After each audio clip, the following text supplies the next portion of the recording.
ओम श्री परमात्मने नमः। ओम श्री शिव महापुराण अध्याय 15। सती की तपस्या से संतुष्ट देवताओं का कैलाश में जाकर भगवान शिव का स्तवन करना। ब्रह्मा जी कहते हैं, नारद, एक दिन मैंने तुम्हारे साथ जाकर पिता के पास खड़ी हुई सती को देखा। वह तीनों लोकों की सारभूता सुंदरी थी। उसके पिता ने मुझे नमस्कार करके तुम्हारा भी सत्कार किया। यह देख लोक लीला का अनुसरण करने वाली सती ने भक्ति और प्रसन्नता के साथ मुझको और तुमको भी प्रणाम किया। नारद, तदंतर सती की ओर देखते हुए हम और तुम दक्ष के दिए हुए शुभ आसन पर बैठ गए। तत्पश्चात मैंने उस विनयशीला बालिका से कहा कि सती, जो केवल तुम्हें ही चाहते हैं और तुम्हारे मन में भी एकमात्र जिनकी ही कामना है, उन्हीं सर्वज्ञ जगदीश्वर महादेव जी को तुम पति रूप में प्राप्त करो। शुभे, जो तुम्हारे सिवा दूसरी किसी स्त्री को पत्नी रूप में ना तो ग्रहण कर सके हैं, ना करते हैं और न भविष्य में ही कभी ग्रहण करेंगे, वे ही भगवान शिव तुम्हारे पति हों। वे तुम्हारे ही योग्य हैं, दूसरे नहीं। नारद, सती से ऐसा कहकर मैं दक्ष के घर में देर तक ठहरा रहा। फिर उनसे विदा ले मैं और तुम दोनों अपने अपने स्थान को चले आए। मेरी बात को सुनकर दक्ष को बड़ी प्रसन्नता हुई। उनकी सारी मानसिक चिंता दूर हो गई और उन्होंने अपनी पुत्री को परमेश्वरी समझकर गोद में उठा लिया। इस प्रकार कुमारोचित सुंदर लीला विहारों से सुशोभित होती हुई भक्त वत्सला सती, जो स्वेच्छा से मानव रूप धारण करके प्रकट हुई थी, कौमारावस्था पार कर गईं। बाल्यावस्था बिताकर किंचित युवावस्था को प्राप्त हुई सती अत्यंत तेज एवं शोभा से संपन्न हो संपूर्ण अंगों से मनोहर दिखाई देने लगी।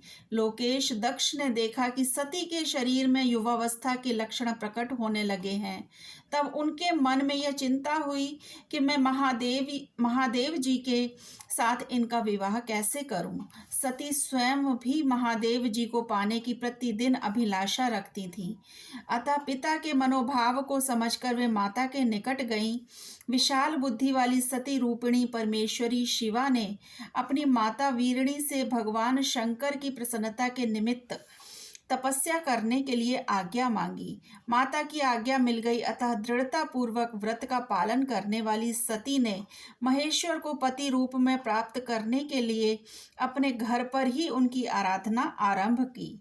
आश्विन मास में नंदा, प्रतिपदा, षष्ठी और एकादशी तिथियों में उन्होंने भक्ति पूर्वक गुड़, भात और नमक चढ़ाकर भगवान शिव का पूजन किया और उन्हें नमस्कार करके उसी नियम के साथ उस मास को व्यतीत किया।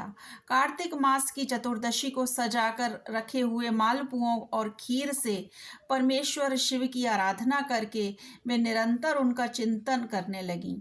मार्गशीर्ष मास के कृष्ण पक्ष की अष्टमी तिथि को तिल, जौ और चावल से हर की पूजा करके ज्योतिर्मय दीप दिखाकर अथवा आरती करके सती दिन बिताती थी। पौष मास के शुक्ल पक्ष की सप्तमी को रात भर जागरण करके प्रातः काल खिचड़ी का नैवेद्य लगा वे शिव की पूजा करती थी। माघ की पूर्णिमा को रात में जागरण करके सवेरे नदी में नहाती और गीले वस्त्र से ही तट पर बैठकर भगवान शंकर की पूजा करती थी। फाल्गुन मास के कृष्ण पक्ष की चतुर्दशी तिथि की रात में जागरण करके उस रात्रि के चारों पहरों में शिवजी की विशेष पूजा करती और नटों द्वारा नाटक भी कराती थीं। चैत्र मास के शुक्ल पक्ष की चतुर्दशी को वे दिन रात शिव का स्मरण करती हुई समय बिताती और ढाक के फूलों तथा दवनों से भगवान शिव की पूजा करती थीं। वैशाख शुक्ला तृतीया को सती तिल का आहार करके रहती और नए जौ के भात से रुद्रदेव की पूजा करके उस महीने को बिताती थी। ज्येष्ठ की पूर्णिमा को रात में सुंदर वस्त्रों तथा भटकटैया के फूलों से शंकर जी की पूजा करके वे निराहार रहकर ही वह मास व्यतीत करती थी। आषाढ़ के शुक्ल पक्ष की चतुर्दशी को काले वस्त्र और भटकटैया के फूलों से वे रुद्रदेव का पूजन करती थी। श्रावण मास के शुक्ल पक्ष की अष्टमी एवं चतुर्दशी को वे यज्ञोपवीतों वस्त्रों तथा कुश की पवित्री से शिव की पूजा किया करती थी। भाद्रपद मास के कृष्ण पक्ष की त्रयोदशी तिथि को नाना प्रकार के फूलों और फलों से शिव का पूजन करके सती चतुर्दशी तिथि को केवल जल का आहार किया करती थी। भांति भांति के फलों, फूलों और उस समय उत्पन्न होने वाले अन्नों द्वारा वे शिव की पूजा करती और महीने भर अत्यंत नियमित आहार करके केवल जप में लगी रहती थी। सभी महीनों में सारे दिन सती शिव की आराधना में ही संलग्न रहती थी। अपनी इच्छा से मानव रूप धारण करने वाली वे देवी दृढ़ता पूर्वक उत्तम व्रत का पालन करती थी। इस प्रकार नंदा व्रत को पूर्ण रूप से समाप्त करके भगवान शिव में अनन्य भाव रखने वाली सती एकाग्रचित हो बड़े प्रेम से भगवान शिव का ध्यान करने लगी तथा उस ध्यान में ही निश्चल भाव से स्थित हो गई। मुने, इसी समय सब देवता और ऋषि भगवान विष्णु और मुझको आगे करके सती की तपस्या देखने के लिए गए। वहां आकर देवताओं ने देखा कि सती मूर्तिमती दूसरी सिद्धि के समान जान पड़ती हैं। वे भगवान शिव के ध्यान में निमग्न हो उस समय सिद्धावस्था को पहुंच गई थीं। समस्त देवताओं ने बड़ी प्रसन्नता के साथ वहां दोनों हाथ जोड़कर सती को नमस्कार किया। मुनियों ने भी मस्तक झुकाए तथा श्री हरि आदि के मन में प्रीति उमड़ आई। श्री विष्णु आदि सब देवता और मुनि आश्चर्यचकित हो सती देवी की तपस्या की भूरी भूरी प्रशंसा करने लगे। फिर देवी को प्रणाम करके वे देवता और मुनि तुरंत ही गिरिश्रेष्ठ कैलाश को गए, जो भगवान शिव को बहुत ही प्रिय है। सावित्री के साथ मैं और लक्ष्मी के साथ भगवान वासुदेव भी प्रसन्नता पूर्वक महादेव जी के निकट गए। वहां जाकर भगवान शिव को देखते ही बड़े वेग से प्रणाम करके सब देवताओं ने दोनों हाथ जोड़कर विनीत भाव से नाना प्रकार के स्तोत्रों द्वारा उनकी स्तुति करके अंत में कहा कि प्रभु, आपकी सत, रज और तम नामक जो 3 शक्तियां हैं, उनके राग आदि वेग असह हैं। वेद त्रयी अथवा लोक त्रयी आपका स्वरूप है।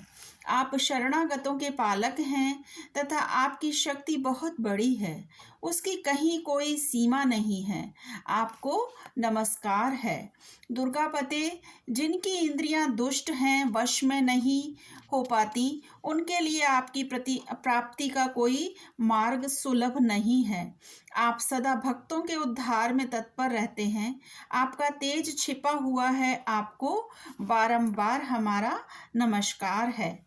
आपकी माया शक्ति रूपा जो अहम बुद्धि है, उससे आत्मा का स्वरूप ढक गया है। अतएव यह मूढ़ बुद्धि जीव अपने स्वरूप को नहीं जान पाता। आपकी महिमा का पार पाना अत्यंत कठिन है और कठिन के साथ साथ बड़ा ही असंभव है। हम आप महाप्रभु को मस्तक झुकाते हैं। ब्रह्मा जी कहते हैं, नारद, इस प्रकार महादेव जी की स्तुति करके श्री विष्णु आदि सब देवता उत्तम भक्ति से मस्तक झुकाए हुए प्रभु शिव जी के आगे चुपचाप जाकर खड़े हो गए। ओम नमः शिवाय। शिव जी सदा सहाय।